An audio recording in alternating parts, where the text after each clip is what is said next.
Hi there, my name is Kristin. I'm the owner of Cherry Blossom Spirituality, and this is just a little chat about what Kundalini is and the Kundalini Transmissions that I offer. So let's start with the question, what is Kundalini? It seems mysterious and ancient, right? So I define it as the electrical life force energy that drives spiritual awakening and ascension. And it begins to activate when you have your vibrational frequency raised significantly. And if you're confused about what spiritual awakening is, what ascension is, it's basically spiritual awakening is coming into deeper truths about yourself and existence. And there's many awakenings. It's not like we just have like one awakening and we're done. There's like lots of awakenings. And ascension is the process of shifting from one vibrational frequency to another in a way where it is shifting the dimensions, the reality. So a lot of people are talking right now in the spiritual community for many years now that we are in ascension, going from 3D, third dimension, to 5D, fifth dimension.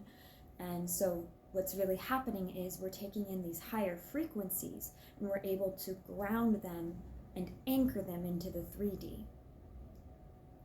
So when you begin to clear blocks, heal, come to deeper truths about yourself and the universe, and raise your frequency to higher states of consciousness. You can look up a consciousness scale and figure it out. Then you're beginning to shift so much that you're shifting this dimensional frequency and you're grounding it into the 3D, and your Kundalini starts flowing. So I know that sounds maybe a bit confusing, but that's how I see it. This is the prana, the chi, the primordial life force energy that creates. So a lot of our teachings go back to Hinduism about Kundalini, so I'm going to start there. In the Hindu ancient teachings, Kundalini is the Shakti energy. So it's the feminine, creative power energy, right? And it's depicted as a snake coiled at the base of each person's spine. And it's said to be lying dormant.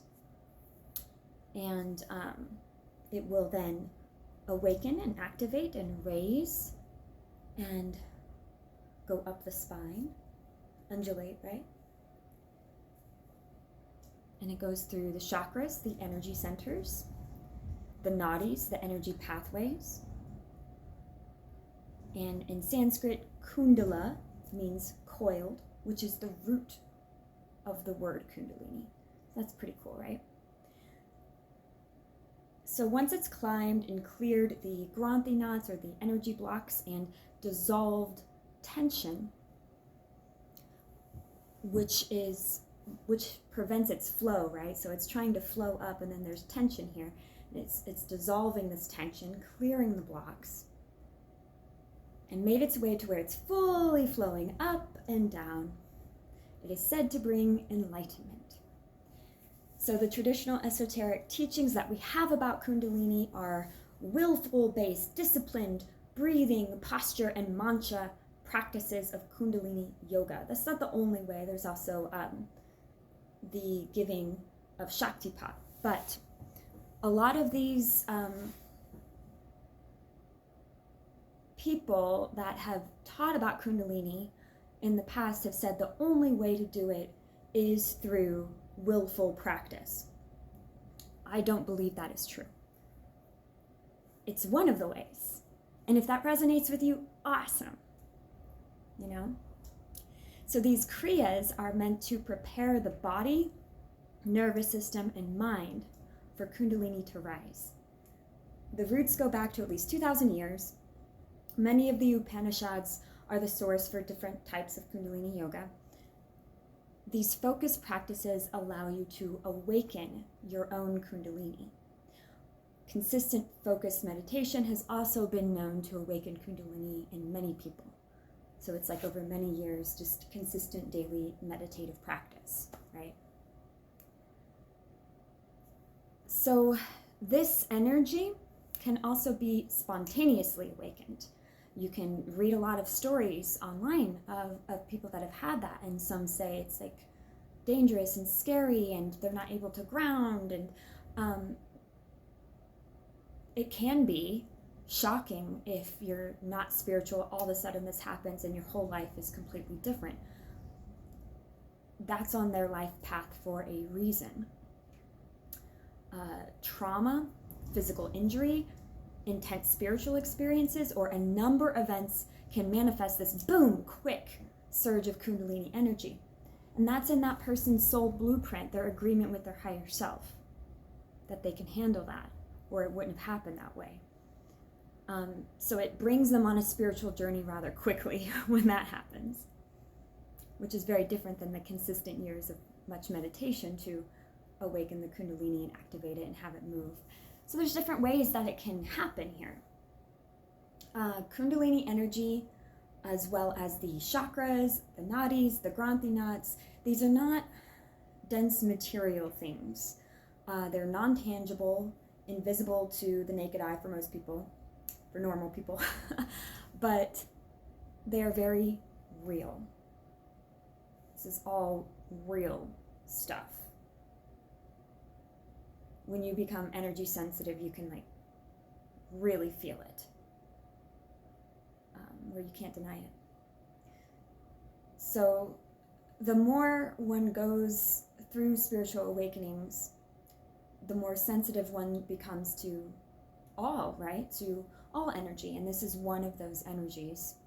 Eventually, it can probably be seen through the mind's eye, the third eye, and these things, these are the Kundalini flow, the nadis, the chakras. They're located in the astral body, the etheric body. All of our bodies, though, are interwoven, so it's also connected to the emotional, the mental, and the physical body. It's all holistically interwoven. So it's not like your energy center's like out here, like it's inside of you, inside of the physical body, as well as the emotions and the mental energy. Hope that makes sense. I believe the activating of this Kundalini energy is what purifies us and allows us to attain the rainbow light body, talked about in many esoteric traditions that spiritual teachers were trying to teach us about, right? There's so many different ways to attain this, and it's all about what resonates with you, what aligns with you. But all over the world, there's these different teachings to purify, to awaken, to get to higher states of consciousness, and then the rainbow light body. So I think that's what this is. I also believe that any kind of energy healing work that one does, cleansing, clearing, cord cutting, integration, shadow work, all of this, it clears anything in the way of the Kundalini flowing. So this is a core part of like why we even have energy healing practices, in my opinion. So Kundalini is an important thing. So, excuse me. To talk a little bit more about the ancient Hindu teachings here, I'm going to tell you about these different things I was talking about a minute ago with the nadis, the chakras, and the granthi knots. So the nadis, again, are the energy pathways, right? And so there's three main nadis. The first one is the Sushumna. So this is actually at the base of the spine, and it goes all the way up the spine to the crown of the head. That's the Sushumna nadi, and the Kundalini flows right in the spine, there. The second is Ida, and this is from the side of the spine, up from the base to the left nostril. So this is beside the spine, right? And then the third one is Pingala, and this is side of the spine up to the right nostril, the other side of the spine. So there's pathways in the spine and along the side of the spine, right? But there are many more. There's said to be 72,000 altogether. And I think this also goes into meridians and ancient Chinese medicine, and those are also, I believe, energy pathways that Kundalini uses. Moving on to the chakras, there are 7 main chakras, which are depicted as lotus flowers that spin like wheels. So the first is the Muladhara, the root chakra, which is at the base of the tailbone. And this is usually an energy around safety, grounding, and survival that is stored here and flows through here. The second is Svadhisthana, the sacral chakra. This is below the belly button, and its focus is creativity, emotionality, and sexuality. The third is Manipura, the solar plexus chakra, which is above the stomach and under the rib cage, this bundle of nerves right here. And this is about your sense of self. The fourth is Anahata, the heart chakra, at the chest. So this is about relationships. The fifth is Vishuddha, the throat. This is about self-expression. Ajna, the middle of the forehead. This is the seat of your intuition. And the pineal gland is in the brain, right in the middle of your head here, where your body produces DMT and basically gets everything flowing and helps Kundalini to flow. So it's pretty cool. The seventh is Sahasrara. I don't know if I ever say this one right, but it's the middle of the top of the head, the connection with the higher self, higher consciousness, connection to source. So there are said also to be many more here than just these main 7 energy centers. I mean, most energy healers know there's definitely palm chakra.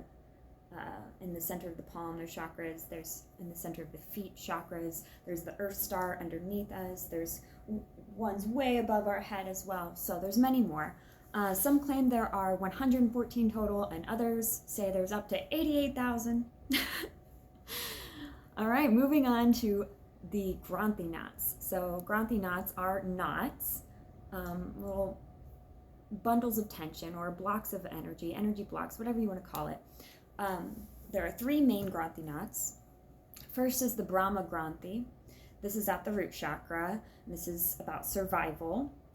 The second is Vishnu Granthi at the heart chakra, about love. The third is the Rudra Granthi at the third eye chakra, about the intellect.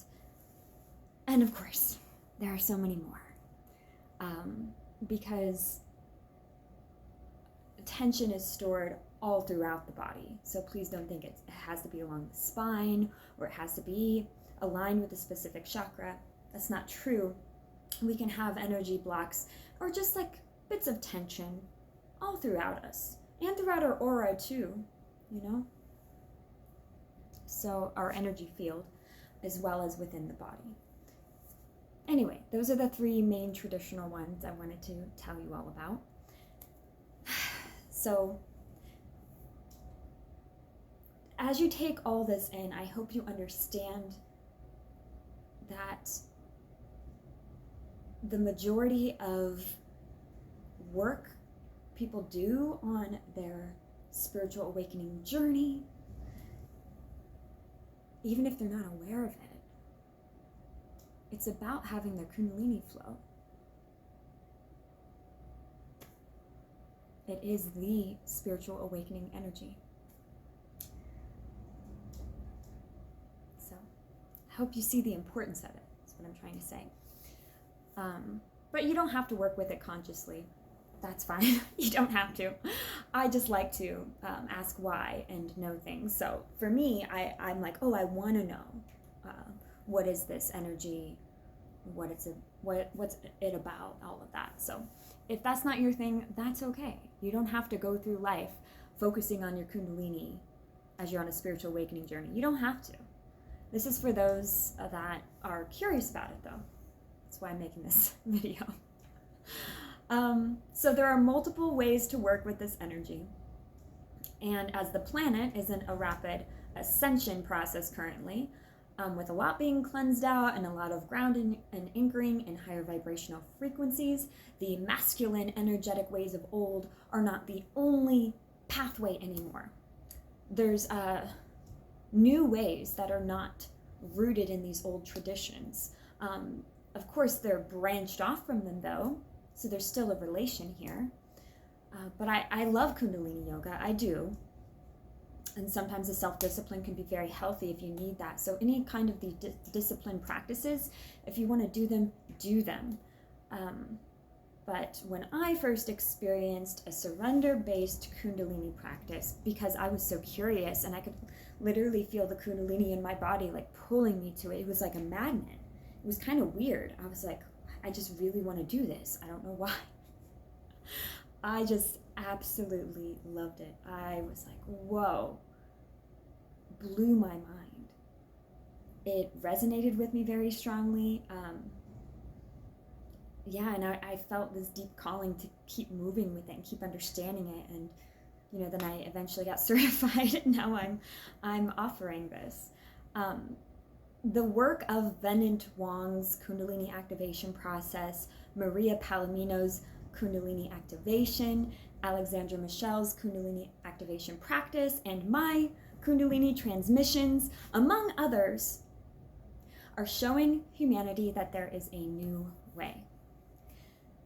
Each facilitator and specific Kundalini frequency work is different, of course. I'm not trying to say they're all the same thing, but the overarching similarity of channeling this Kundalini energy for others to attune to is there.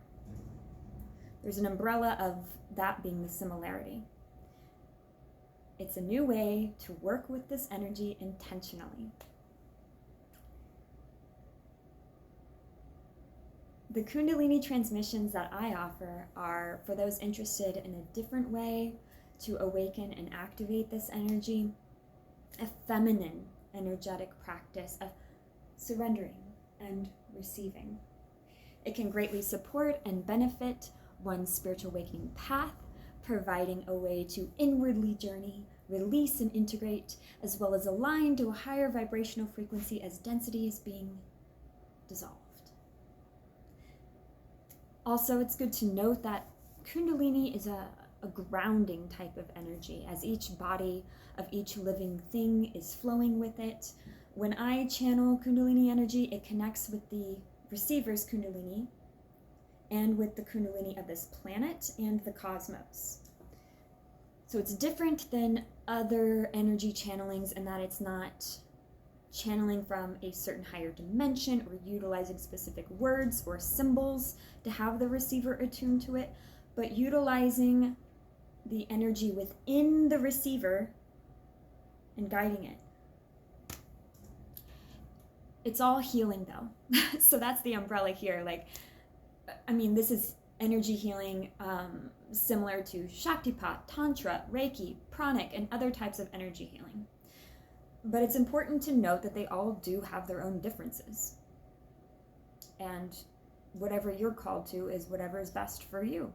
And whatever you're not, then you're not aligning with it. And that is okay. It's not that one is better than the other, or one is right or one is wrong. It's just different things work for different people at different times in their lives, So, a person's own divinely intelligent Kundalini energy will move when activated at the perfect pace and way for that person in that exact moment when receiving a Kundalini transmission. Whatever is most needed on their spiritual journey will be given to them then. This is what makes this work so freaking beautiful. It's supporting oneself on one's spiritual journey in a very mystical and a tangible way. It is only one spiritual practice of many available, but I believe this one is very valuable to those that resonate with it. And it will be a big help for humanity at this time to those that are open to receive it. I really think that this practice is going to keep growing and will assist those that it is meant to. It's really helped me a lot personally, and I want to pay it forward. What you could expect in a session, just to kind of understand what a Kundalini transmission is. So it is literally like laying back and receiving. You lay on your back is how we have people start. Palms up, close your eyes. You're guided into relaxation. Music plays for an hour, different playlists to create different emotional shifts within the container of whoever is practicing with you and the facilitator. So it's like the music is an important part of it because it allows you to turn your brain off or work through whatever's going on in your brain so you can allow the energy to flow. You may move, you may shake out old energy, you may dance. Some people do kriyas, they don't even mean to. You could just tell your body to move or feel like moving, but you also can just lay back and do nothing physically. You can have a lot of internal movements, emotionally, mentally, spiritually. You can astral travel, you can get psychic downloads. I've had this compared to a plant medicine journey without using substances. You go that deep. And usually when you become energy sensitive, you can begin to feel it. You can feel it at the root chakra, and it's like a buzz, a tingling, a warmth, and you can feel it at the crown chakra because it's starting to go up and down, right? It's undulating. And you can feel waves flowing on top of your body, beside your body. And it can bring about absolute states of bliss, higher states of consciousness, deep peace, relaxation. So each session is different, to be honest with you, and you'll receive whatever you are needing to receive in that moment, even if it's just a relaxing time to rest and listen to music. There's still energy work happening. It'll usually last for about 3 days after the session. That energy's still moving pretty rapidly.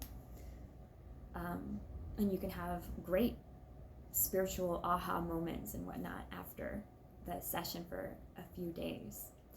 But when we're done with the practice, you can, we'll guide you out, I'll guide you out gently, and you'll go about your day. So that's briefly what it is. You don't really know what to expect when you start these, so I always say, like, try not to have an expectation. Try to just feel secure and safe to trust and surrender. And to say whatever's meant to happen will happen. Try not to control the experience. Because this is a divinely intelligent energy and it moves where it needs to move. It clears the blocks it needs to clear in that moment. For the tension. Whatever word you want to use. It's really powerful stuff. I think it's a supplement on one's spiritual awakening journey to really support you, because just to tell you a bit of my personal story here, that I was called to this work and started taking classes and receiving when I was doing a daily intense shadow work.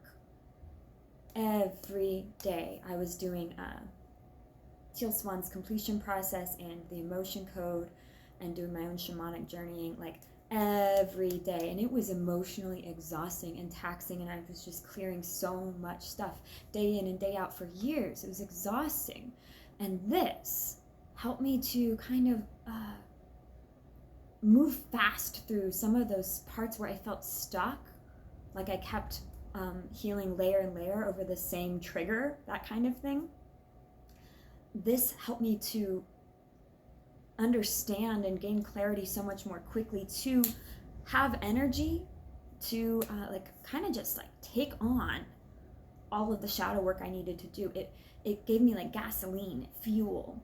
It also gave me more bliss and more of an understanding of where I'm wanting to go through all of the shadow work is a happier life, and to actually start to feel that in my body, embodying that higher frequency that I wanted to be. I got a lot of connection with my spirit guides, my higher self, understood what was going on in my physical body more and more, like with my adrenals being basically like drained and starting to feel them being worked on, and oh, okay, that's what that is. So it's really helpful to me, a great supplement. I'm honored to be a vessel for this and channel and transmit this to those that align with it, that are interested, that are open to receive it. Maybe it'll help you as much as it has helped me. Thank you so much for listening. I wish you all the best, and I do offer weekly Kundalini Transmission classes open to all. These are virtual through Zoom, Wednesday evening, 6 to 8 p.m. PST, as well as recorded ones that are themed. Hope to see you, and thank you so much.